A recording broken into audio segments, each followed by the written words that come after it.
છે વડાપ્રધાન પણ એ ઉજવણી માટે અહીંયા આવવાના છે અમદાવાદ અને ગુજરાતમાં. અમદાવાદ નવજીવન માટે આ બેવડા આનંદની વાત છે, કારણ કે દેશના નાયબ વડાપ્રધાન હતા સરદાર વલ્લભભાઈ, સાથે સાથે નવજીવન ટ્રસ્ટ જ્યારે અસ્તિત્વમાં આવ્યું 1932માં, ત્યારથી આજીવન એ આ ટ્રસ્ટના ચેરમેન રહ્યા છે. અને આ જે બિલ્ડિંગમાં આપણે અહીંયા ઊભા છીએ, 1950માં સરદાર વલ્લભભાઈએ આ બિલ્ડિંગનું ઉદ્ઘાટન કરેલું. 31મી ઓક્ટોબર 1950ના દિવસે આ બિલ્ડિંગનું ઉદ્ઘાટન કરેલું અને માત્ર 1.5 મહિનાના ગાળામાં 15મી ડિસેમ્બરે તો તેઓ અવસાન પામ્યા. એટલે લગભગ આ બિલ્ડિંગનું ઉદ્ઘાટન એ એમનું જાહેર કાર્યક્રમ છેલ્લો. આ જે બિલ્ડિંગ મળ્યું છે એમાં સરદાર વલ્લભભાઈનો એટલો મોટો ફાળો છે.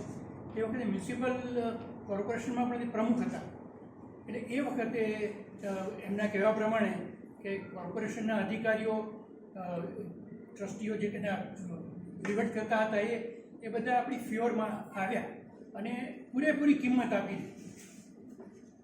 ત્યારે આપણી વાત જવા દો અત્યારની રાજકારણી, પણ એમણે પૂરેપૂરી કિંમત આપીને આ કરી દેવું. અને આ જે આપણે સ્ટેડિયમ છે એ પણ એનો જ ભાગ હતો. આખું તળાવ હતું પહેલાં, જ્યારે સરદાર વલ્લભભાઈએ ખરીદ. અને આ જગ્યા ખરીદવાની પાછળનું કારણ એ હતું કે અહીંયાથી ગાંધી આશ્રમ નજીક, ગુજરાત વિદ્યાપીઠ નજીક, એટલે બધી ગાંધી સંસ્થાઓ નજીક હોય. અને એમની દૂરંદેશી એટલી કે એટલી મોટી જગ્યા લીધી આ નવજીવન માટે કે એ પછી ધીરે ધીરે જે નવજીવનના વહીવટ કરતા એમાં ખાસ કરીને જીતેન્દ્રભાઈ દેસાઈ, એમણે એનો વિકાસ કર્યો, એના ઉપર બિલ્ડિંગ બાંધ્યા, એમાંથી આવક ઊભી કરી અને નવજીવનનું અત્યાર સુધીનું જે કામ સુપરે ચાલે છે એની પાછળ બહુ મોટું એક કારણ છે. એટલે સરદાર વલ્લભભાઈએ આ જે જગ્યા લીધી અને કર્યું એ આજે નવજીવન એના માટે એમનો ઉપકાર માને એટલો ઓછો છે. અને નવજીવન જે કંઈ પ્રવૃત્તિ કરી રહી છે એની પાછળ આ મોટું પ્રેરક બળ રહ્યું છે. આ ઉજવણી માટે અમે વિચાર કરતા અમે તો આ શરૂઆત કરી દીધી છે. અમે નવજીવન ટોક્સ ઉજવીએ છીએ, કરીએ છીએ અમારા પાછળ હોલમાં. ત્યાં સાહિત્યકારોને બોલાવીએ છીએ. એટલે જૂન મહિનામાં જે 3 મોટા સત્યાગ્રહો થયા, બારડોલી, બોરસદ અને ખેડા, એ ત્રણેય ઉપર જુદા જુદા વક્તાઓએ વક્તવ્ય આપ્યું. એ ઉપરાંત અમે આખા વર્ષ દરમિયાન હજી બીજા બધા કાર્યક્રમો કરવાના છીએ. ગાંધીજી પોતે પણ કળા પ્રેમી હતા અને કળાને નવજીવન પણ એટલો જ મહત્ત્વ આપે છે.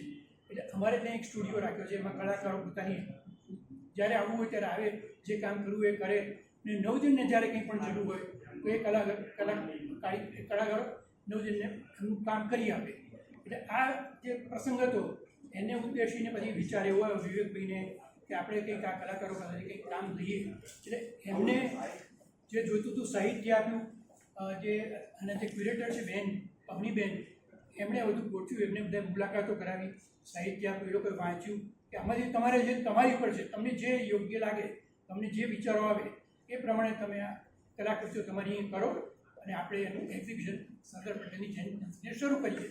એટલે એ વિચાર હમણાં મુકાયો અને અત્યારે આપણે અહીંયા ઉભા છે ત્યાં એક્ઝિબિશન જે કર્યું છે એ આ આર્ટિસ્ટોએ કરેલું છે. અને એ અંગે જે બીજી વાત કરવાની છે એ અવનીબેન. નમસ્કાર. જે કપિલભાઈએ જેમ કીધું કે આ બે જે મેજર માઇલસ્ટોન્સ છે એની ઉજવણી માટે આપણે કલાકારોની સાથે રહીને જે આ એક્ઝિબિશન તૈયાર કર્યું છે એમાં રિસર્ચ બેઝડ આર્ટવર્ક્સ છે. એટલે એવું નહોતું કે તમારે જે કરવું હોય એ કરો. એમને એક બેકગ્રાઉન્ડ આપ્યું.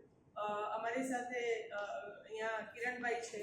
અમે લોકોએ રિસર્ચ કર્યું કે ભાઈ સરદાર પટેલની લાઈફ ઉપર શું છે. એમની એક તો ક્રોનોલોજી છે, બીજું સરદાર પટેલ અને નવજીવન, અને એક ખાસ કે સરદાર પટેલનું અમદાવાદ સાથેનું નાટક. આ બધા જુદા જુદા મુદ્દાઓ પર રિસર્ચ બેઝ ઇન્ફોર્મેશન આર્ટિસ્ટ સાથે શેર કરવામાં આવી. એમની સાથે ડાયલોગ થયો. એવા લોકોને બોલાવવામાં આવ્યા જે લોકો સરદાર વિશે ઘણું બધું જાણતા હોય. અને એ વાતો પછી આ લગભગ જૂન મહિનામાં શરૂ થયું કામ.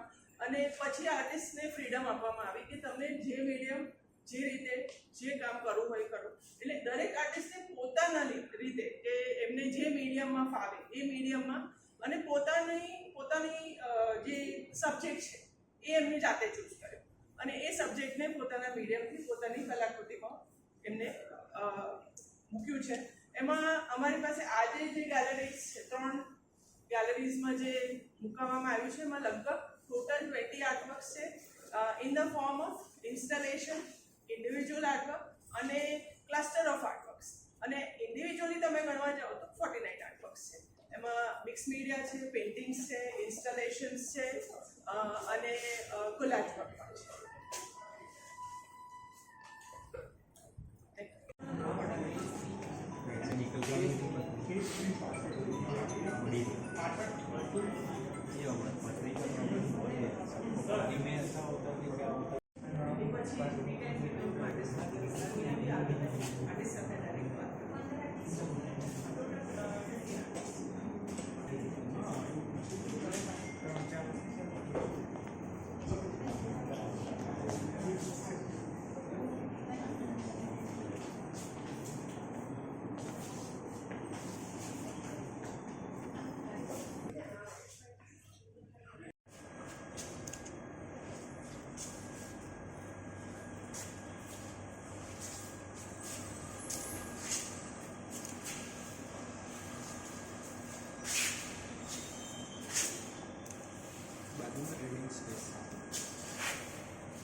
બીજા સરદાર તો નામ મળાવો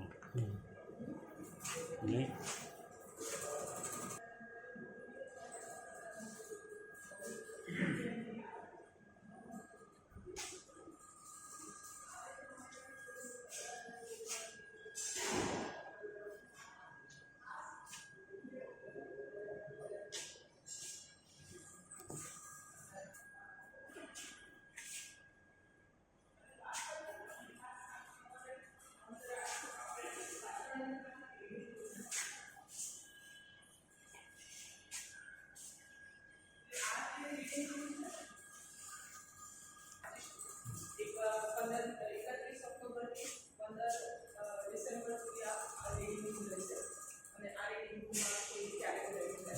પબ્લિશ કરેલી સરદાર સરદાર વલ્લભભાઈ પટેલ પબ્લિશ થયેલી ઇંગ્લિશ, ગુજરાતી અને હિન્દી.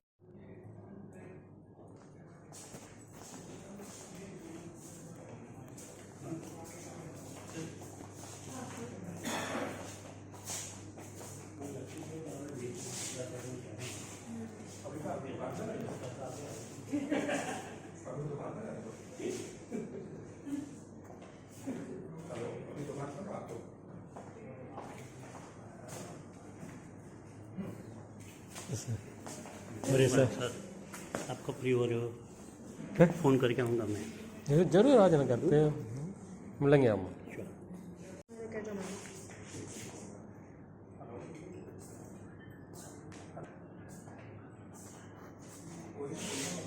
जैसा रहता है